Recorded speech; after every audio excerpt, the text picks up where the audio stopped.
आप देख रहे हैं यूट्यूब चैनल कॉमिक्स तक। आज की कहानी का नाम है तंदूर। अपराध जिस पर अंकुश लगाते हैं पुलिस है, कानून है, इंसाफ है, लेकिन फिर भी कानून की ही व्यवस्थाओं में छेद करके कुछ मुजरिम कानून के लंबे हाथों को बौना साबित कर देते हैं। और जब कानून ऐसे लोगों का कुछ नहीं बिगाड़ पाता तो जन्म होता है जगन्य का। मुजरिमों का अपराध सिद्ध करने के लिए बरसों तक खींचते रहते हैं मुकदमे। इनमें वे मुजरिम भी शामिल है जिन्हें रंगे हाथों धर दबोचा जाता है। अब ऐसा नहीं होगा, फैसला जल्द होगा। सामत आने वाली थी उन मुजरिमों की जो दूसरे के खून पसीने की कमाई को अपने ऐश का साधन बनाना चाहते हैं। यह हाथ अगर ईंट उठाते, ये जिस्म अगर पसीना बहाता, तो उस पसीने से निकली रोटी तेरा पेट जरूर भर देती। मगर तूने कोशिश भी की तो दूसरों के मुंह से उसका निवाला छीनने की। तेरे लिए जगन्य की अदालत एक ही सजा मुकर्रर करती है। जिन हाथों से तूने चोरी की है वे हाथ काट दिए जाएं। हर रात और विमतस होता चला जा रहा था जगन्याय का चेहरा और उसका क्रूर न्याय। इंस्पेक्टर चीता के दिमाग में सनसनी मचाए हुआ था। जगन्याय आखिर उन्हीं लोगों को क्यों मार रहा है? जगन्याय जिसके केस की सुनवाई जज चौधरी की अदालत में होती है। मुझे इस रहस्य का पता लगाना होगा। Police headquarter. Hello commissioner Tripathi, ये हम बोल रहे हैं mayor Jaswant Karmakar. Oh what nonsense, sorry sir, good morning sir. Commissioner Tripathi, हमने आज ही मेयर के पद की शपथ ली है। फाइलों के ढेर में सबसे ऊपर वाली फाइल में बम्बई महानगर की कानून व्यवस्था की शानदार स्थिति मुझे पढ़ने को मिली। Thank you sir. कोई डोगा है जो हर बार कानून की आंखों में मिर्च मलकर अपना काम कर जाता है, जिसे बम्बई पुलिस की नाक कहा जाने वाला इंस्पेक्टर चीता भी नहीं पकड़ पाया। और तो और मुझे पता चला है कि डोगा नाम के इस शख्स ने तुम्हारे ऑफिस में भी तुम्हारी आंखों के सामने गांधी जी की तस्वीर उड़ा ली थी। जी सर, मगर वह तस्वीर हमने बरामद कर ली थी। व्हाट नॉनसेंस कमिश्नर, कानून व इंसाफ की रक्षा के लिए हमें अधिकार दिए गए हैं और कोई जघन्य सरेआम इंसाफ के परखच्चे उड़ा रहा है। जग न्याय और डोगा हमें 2 दिन के अंदर अंदर जेल के सीकचों के पीछे नजर आने चाहिए, वरना हम तुम्हारा स्थानांतरण कर देने के लिए विवश हो जाएंगे। What nonsense. मुजरिम अपने लिए ऐसा स्थान ढूंढ लेते जहाँ कानून की निगाहें आसानी से उन्हें न देख सके, फिर चाहे वो स्थान शहर की सिविल व्यवस्था सुधारने के लिए सड़क पर रखे गए विशाल पाइप ही बचे क्यों न हो। ये मेरी 2000 की चाल। अबे धीरे बोल, आवाज बाहर तक चली गई तो सारी चालें धरी की धरी रह जाएंगी। मगर आवाज तो बाहर तक जा चुकी थी। अरे ये पाइप हिल कैसे रहे हैं? पके आमों की भांति नीचे टपक पड़े मुजरिम। ओह नहीं, उफ, ये पाइप ऊपर कैसे उठ गया? उफ, ये बाजी तो मेरे हाथ में थी। ये बाजी सिर्फ जगन न्याय के हाथ में है कमीनों। जग न्याय यह वही है जो चोरों के हाथ, झूठे गवाहों की जुबानें और खूनियों की आंतें और बुरी नज़र वालों की आंखें काट डालता है। हाँ, और वो इसलिए ताकि कानून तोड़ने वाले खबरदार हो जाएं। जग न्याय के हाथ में थमे उस विचित्र से यंत्र ने फोड़ डाली थी ज्वारी की आंखें। खबरदार हो जाएं वो कि जग न्याय के कानून की बिजली उन पर आ न गिरे। उफ, हमारे चाकू भी शेष सामान के साथ नीचे गिर गए। भाग रंगा। उफ, ये तो पूरा जल्लाद है दिलावर। जग न्याय के कानून के हाथ बहुत लंबे हैं शैतानों। दहशत और आतंक से कांप उठे रंगा और दिलावर। नहीं, उफ, जुए के केस से कल ही छूटे हो तुम, आज फिर खेलने बैठ गए। यह हमें अपाहिज बनाकर छोड़ेगा, यह हमें जिंदा नहीं छोड़ेगा। अपने सामने लाकर जमीन पर पटक दिया। जगन्याय ने उन्हें। आतंक से पीले पड़ गए चेहरों पर रोशनी की एक किरण पड़ी। किस किस को मारोगे जगन्याय? कहाँ तक फैलाओगे अपने न्याय का आतंक? क्योंकि अपराधी तो हर कोई है, कोई छोटा तो कोई बड़ा, कोई सफेद पोशी तो कोई खुलेआम। इसी तरह चुन चुन कर खत्म करते रहे तुम तो लोगों को ये शहर वीरान हो जाएगा। नहीं, तुम्हें ऐसा नहीं करने देगा डोगा। क्योंकि अपराध को खत्म करना है तो तालाब की छोटी मछलियों को मारने से कुछ नहीं होगा, और बड़ी मछलियों तक इस ढंग से नहीं पहुंच पाओगे तुम।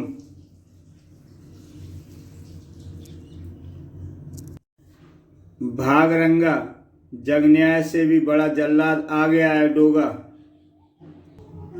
जगन्याय पर डोगा की किसी बात का असर होता न दिखा, और दूसरे पल उसने उस भारी भरकम पाइप को उठाकर और नीचे पटक कर दबाकर उन दोनों का कचूमर बना दिया।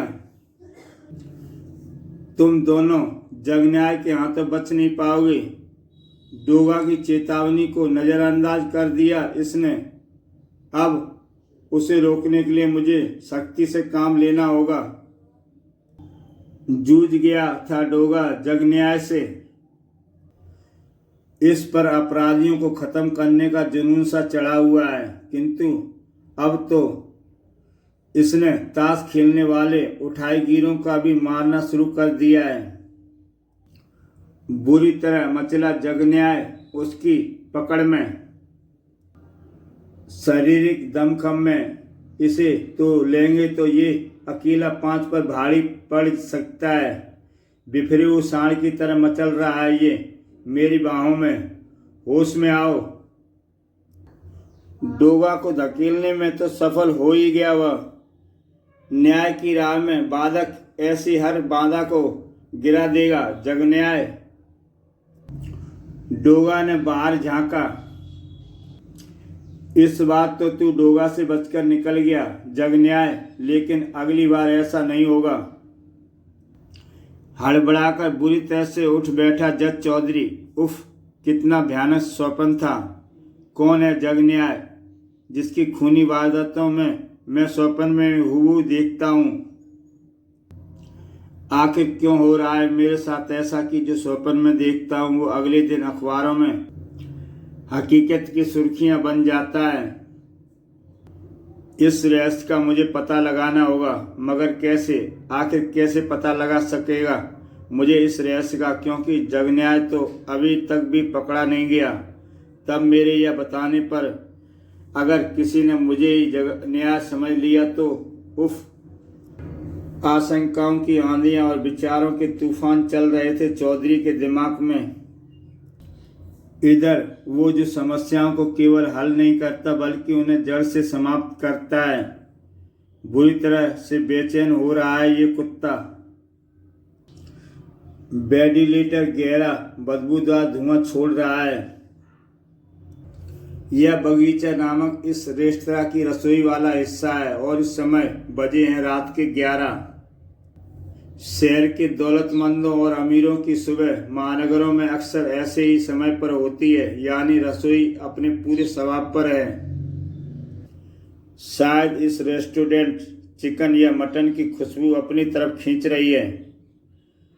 बता क्या बात है दोस्त, इतनी बेचैन क्यों हो रहा है?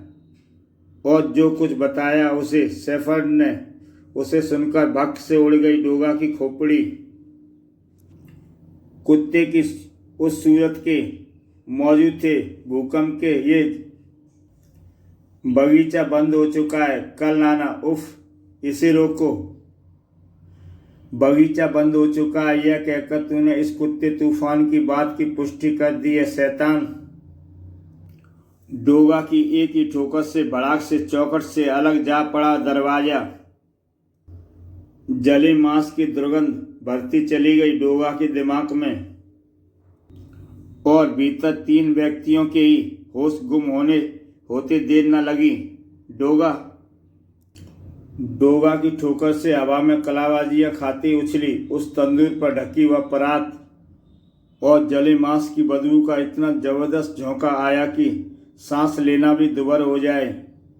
दुर्दांत की जलती हुई सुर्ख अंगार आंखों ने तंदूर में झांका और बस दहल गई। दरिंदगी को भी हिला देने वाली कुत्ते वाली सूरत डोगा की। चूड़ियां भरे ये हाथ पांव में पायल, उफ नहीं, इंसानियत के टुकड़े हैं ये जिन्हें तंदूर में राख किया जा रहा है। मानवता की मौत का एक और खतरनाक मंजर है ये। अरे कसाईयों, न जाने किसकी लाश के टुकड़ों को ऐसे भून रहे थे तुम जैसे तंदूर में रोटियां सिक रही हो। और तुम दोनों का अब मैं वो हाल करूंगा कि इंसानियत के उन दुश्मनों की आत्माएं थर थर उठेंगी जिन्होंने तंदूर को चिता की तरह इस्तेमाल किया। इधर डोगा की ये चोटों से चकरा कर अपने दिमागों को नियंत्रण कर चुके थे वे दोनों। नहीं नहीं, ये क्या कर रहे हो तुम? इस तवे को तुम्हारी चिता बनाने जा रहा हूं। नहीं, ये सब हमने नहीं किया। असली कसूरवार वो गजेंद्र चौहान है जिसके की ये लड़की सेक्रेटरी थी। वो इसे यहाँ छोड़ गया था। हमें छोड़ दो डोगा, हमें कानून के हवाले कर दो। किस कानून के हवाले कर दूं मैं तुम्हें? कानून तो इंसानों के लिए बनाए जाते हैं, तुम जैसे हैवानों के लिए डोगा बनाता है अपने कानून। और अब तुम चीखोगे चिल्लाओगे मगर तुम्हारी आवाज़ें गले की सरहदों को पार नहीं कर पाएंगी। नहीं, हमें छोड़ दो डोगा। छोड़ दूं? तुम्हें छोड़ दूं? नहीं, तुम्हें मैं ठीक वैसे ही भूनूंगा जैसे तुम उस मासूम की लाश के टुकड़ों को भून रहे थे। इसी तरह घी तिड़का तिड़का कर। और तब देखो जानवर की आंखों से आंसू टपक पड़े, लेकिन इंसान मतरो तूफान असली कसूरवार के अंगों को भी डोगा पहले ही ऐसे ही तोड़ेगा और फिर झोंक देगा उन्हें भी तंदूर में। तवे पर जलती कोयला हुई पड़ी 2 लाशों ने डोगा द्वारा सूचना पाकर वहां पहुंचे इंस्पेक्टर चीता के भी 53 कपा दिए। ये काम डोगा का पूजा तंदूर कांड ने दहला दिया पूरे देश को। पुलिस हेडक्वार्टर में फक्त था पुलिस कमिश्नर त्रिपाठी का चेहरा। देखो कमिश्नर कैसे उड़ रही है महानगर में कानून की धज्जियां। जहां पुलिस को पहले पहुंचना चाहिए था वहां पहले पहुंचा डोगा। वे दोनों महत्वपूर्ण गवाह हो सकते थे जिन्हें डोगा ने तवे पर भून डाला। सर, मैं आपको विश्वास दिलाता हूं कि दोनों ही मुजरिमों को पुलिस आपकी समय सीमा के अंदर ही गिरफ्तार कर लेगी। ऐसा ही होना चाहिए कमिश्नर। और हड़बड़ाई आंखें लिए कह उठा इंस्पेक्टर चीता, कुछ मत कहिए सर, कुछ मत कहिए। इस जघन्य हत्याकांड का हत्यारा गजेंद्र और डोगा अब मेरे हाथों से नहीं बच सकेंगे।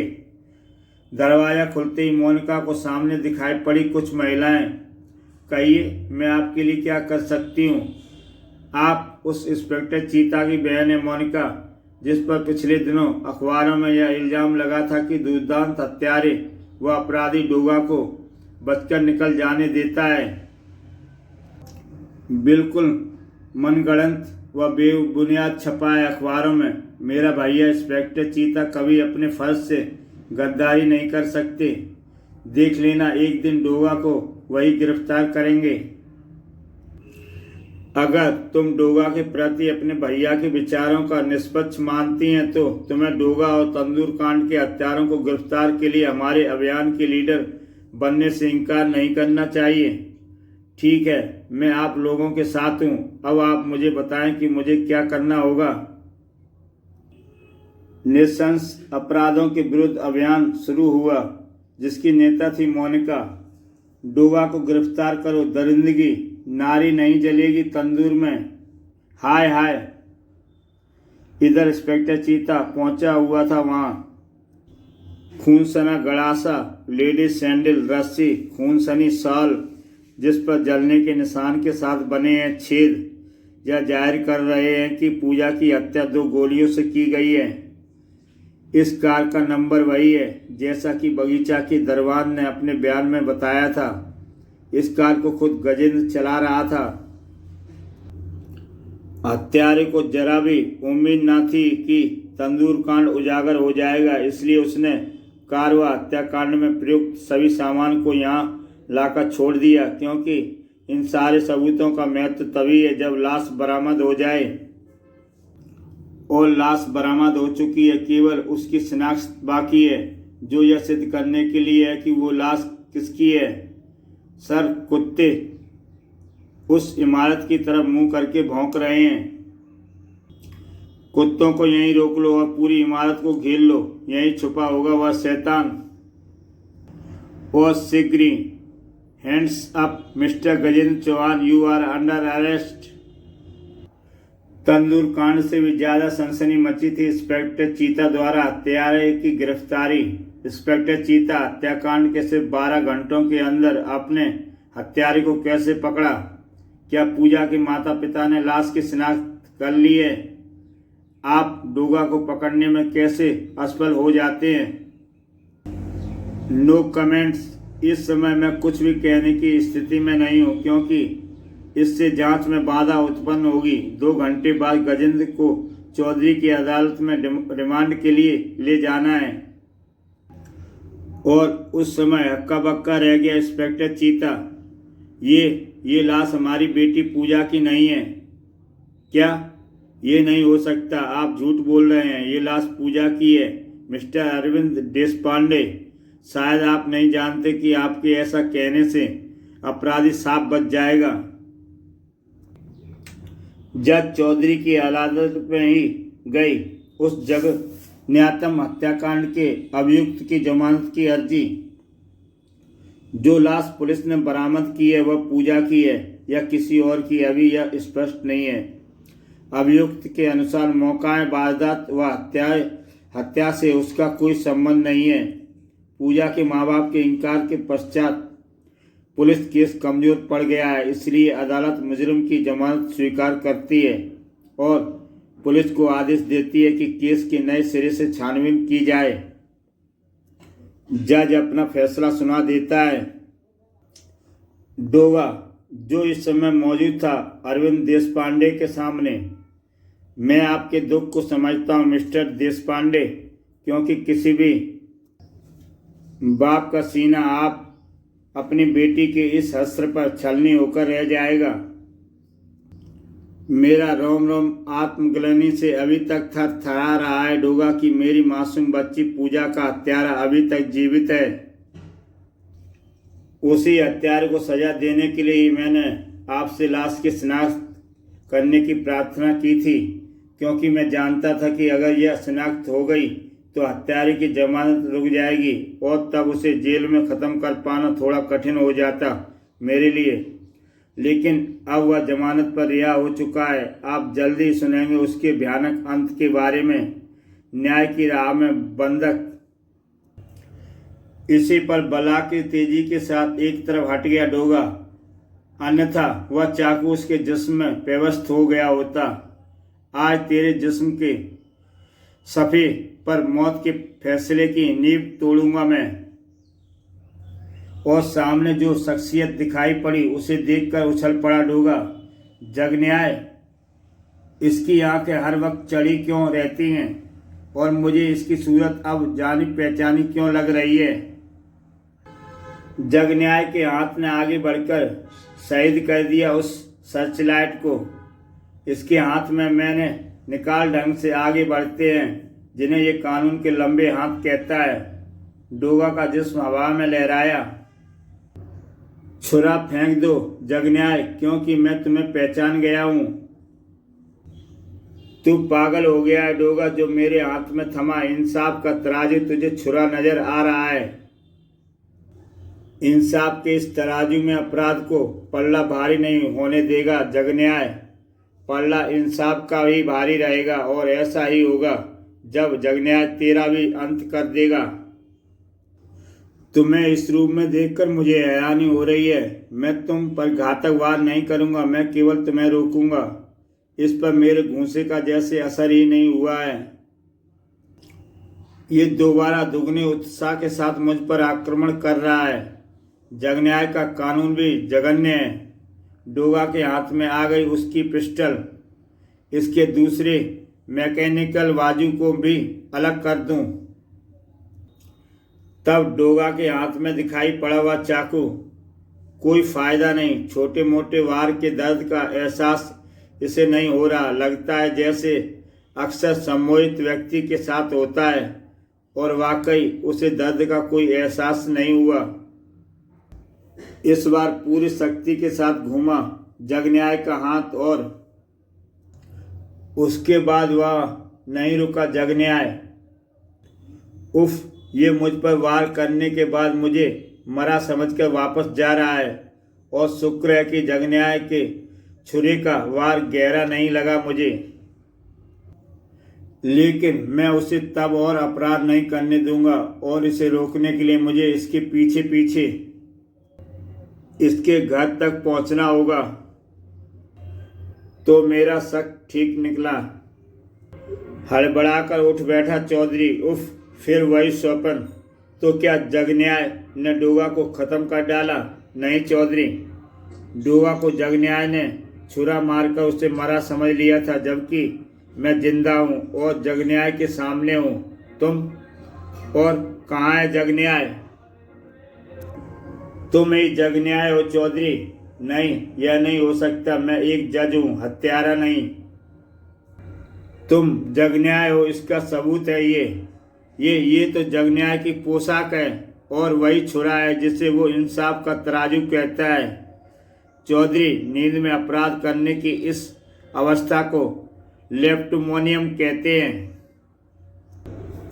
और यह इंसान पर तभी हावी होती है जब कोई अपनी जागृति अवस्था में किसी विशेष कार्य को न कर पाने से अत्यधिक कुंठित हो जाता है।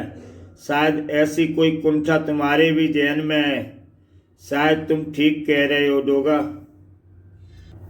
न्याय की कुर्सी पर होने के कारण मैं अपनी आंखों से देखता था कि सबूतों को या गवाहों के अभाव में अपराधी साफ बरी हो जाते हैं और तब बुरी तरह से बेचैन हो उठता था मैं। शायद यही बेचैनी मुझ में लेप्टोमोनियम का कारण बन गई और तुम जगन्याय के रूप में समाज की गंदगी को दूर करने निकल पड़े। डोगा, जगन्याय के रूप में मैं कोई अपराध कर बैठा हूं। मुझे खुद को पुलिस के हवाले करना होगा। नहीं, तुमने जो कुछ किया वह लेप्टोमेनिया के प्रभाव में आकर किया। तुम इस बीमारी से छुटकारा पा सकते हो। मेरी तुम्हें यह सलाह है कि तुम सर्वप्रथम अपने एकांकीपन दूर करो, जिससे तुम्हें व्यर्थ की बातें सोचने का समय ही नहीं मिल पाएगा, क्योंकि खाली घर शैतान का कारखाना होता है। ऐसा करने से मेरी कठोरता जूली कर सकती है, जो कि इस समय सिंगापुर में है। मैं कल ही सिंगापुर चला जाऊंगा। तब अस्वस्थ होते के बाद बाहर निकला डोगा। चौधरी जैसे को अगर सजा हो जाती है तो इंसाफ सचमुच पंगु हो जाता। मुझे खुशी है कि मैं एक ऐसे इंसान को अपराध के रास्ते पर जाने से बचा सका जो कि वास्तव में जुर्म और न्याय का घोर शत्रु है। और अब मुझे मिलना है गजेंद्र चौहान से। और अगले ही दिन तंदूर कांड से चर्चित हुए चौधरी के सिंगापुर चले जाने की खबर इंस्पेक्टर चीता तक पहुंच गई थी। अब अगर गजेंद्र की हत्या नहीं होती तो मैं समझूंगा चौधरी ही जगन्याय है। सड़क पर एकाएक ही आ गया। उस व्यवधान के कारण कार रोक देनी पड़ी गजेंद्र चौहान के ड्राइवर को। क्या हुआ ड्राइवर, कार क्यों रोक दी? और ये भैंसों का झुंड बीच में कहाँ से आ गया? शंकर बाबू जरा देखो बाहर जाकर। जल्दी करो, हटाओ भैंसों को यहाँ से, हमें देर हो रही है। और देर तो मुझे भी हो रही है, क्योंकि कब से इंतजार कर रहा था मैं यहाँ तुम्हारा। ओह, जल्दी दूर हो गया वह व्यवधान, मगर मगर गायब था डोगा, गायब था गजेंद्र चौहान। और यहाँ दहशत टपक रही थी गजेंद्र चौहान के चेहरे पर। मुझे यहाँ क्यों लाए हो? कौन हो तुम? इंसाफ की अदालत में तो जमानत मिल गई तुझे गजेंद्र, लेकिन डोगा की अदालत में तू आज जिंदा नहीं छूट पाएगा। वो देख, इसे तो तू नहीं भूल सकता ना कमीने। तंदूर?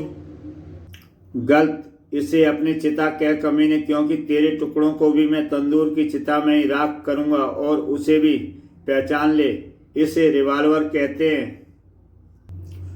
तुझे बिल्कुल वैसी मौत दूंगा मैं जैसी तू उसे मासूम पूजा को दी थी। नहीं, बुरी तरह से डकार उठा गजेंद्र। तू तो पहली गोली लगने पर ही चीखने लगा गजेंद्र। तूने तो 2 गोलियां मारी थी पूजा के जिस्म में। नहीं, मुझे छोड़ दो डोगा, मैं मजबूर हो गया था।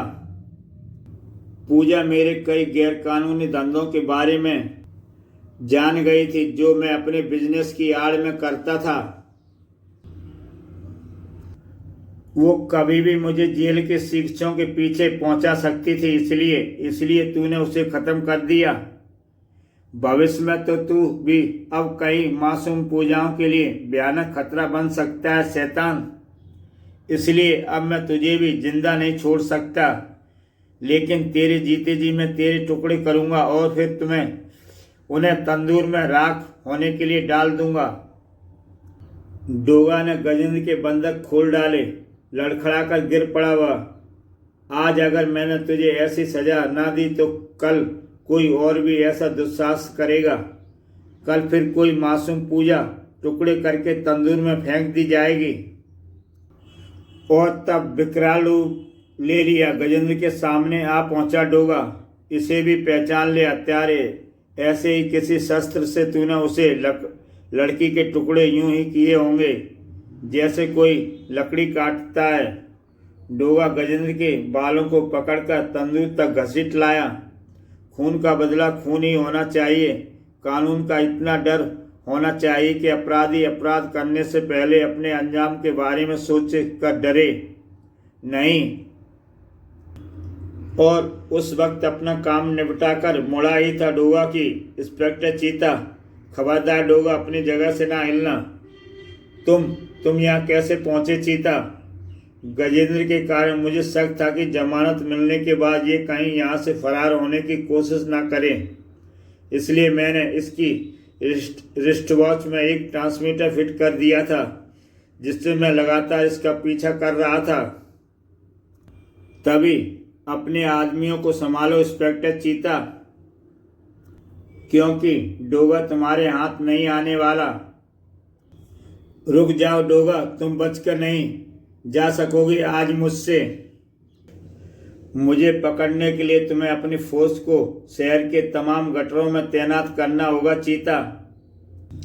हाँ, यह क्या जाली?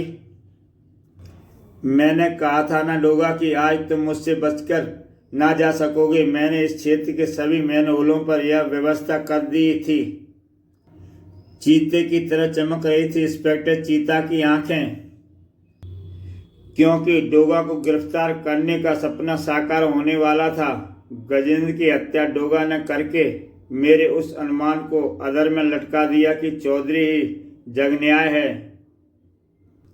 और चीता को अब इस प्रश्न का उत्तर कभी नहीं मिलने वाला था। और इधर पुलिस हेडक्वार्टर में व्हाट नॉनसेंस, मेयर साहब की दी समय अवधि 2 घंटे पहले समाप्त हो चुकी है और फैक्स पर प्रेषित हो चुका है मेरे ट्रांसफर का ऑर्डर। और कमिश्नर के ट्रांसफर का ऑर्डर कमिश्नर के हाथ में था। What nonsense. और इसी के साथ दोस्तों ये कहानी समाप्त होती है। ऐसी बेहतरीन कहानियाँ देखने के लिए मेरा YouTube चैनल सब्सक्राइब करें और देखें एक से बढ़कर एक बेहतरीन कहानियाँ। तो मिलते हैं अगली बार एक नई कहानी के साथ।